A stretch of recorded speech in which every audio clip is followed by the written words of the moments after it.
an advanced bear tuck untuck. We're gonna elevate the knees. I have my feet against the wall, dragging up the wall just for a little bit of reference.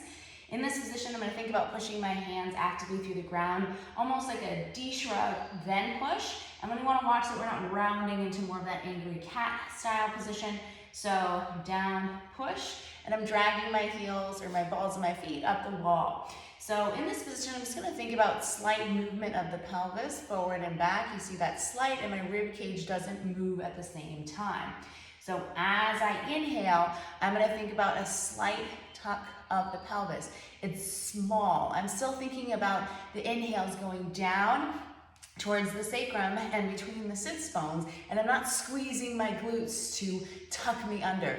I'm simply moving the pelvis forward and back. I'm not squeezing and shoving forward. So as I inhale, I'm feeling air and pressure flow down to the pelvis and between the sits bones, and when I exhale and allow my pelvis to kind of move forward a little bit, call it a little bit of an anterior tilt, I'm feeling my deep abs work on length because the rectus isn't there to take over. And I'm gonna think about my sits bones kind of spreading and opening as the pelvis kind of dumps forward on that exhalation. So just one breath with this standard D shrug, push, exhale those ribs back. And in this position, I'm gonna think about an exhale to allow the pelvis to come forward. Inhale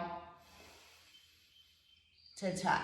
Remember, glutes aren't squeezing. I'm still feeling like pelvic floor can lengthen or relax, and air can essentially kind of go down into the pelvis.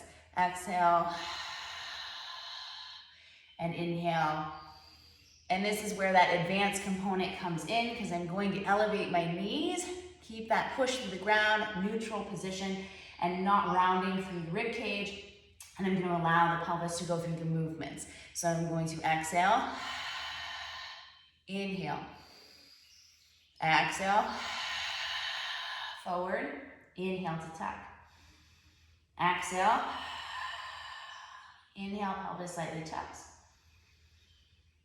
Exhale.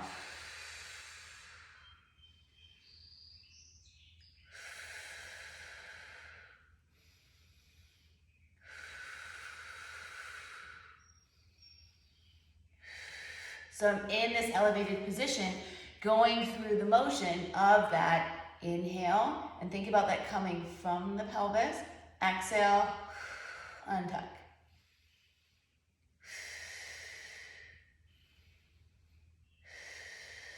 Just making it a bit more challenging and dynamic by keeping the knees up off the ground.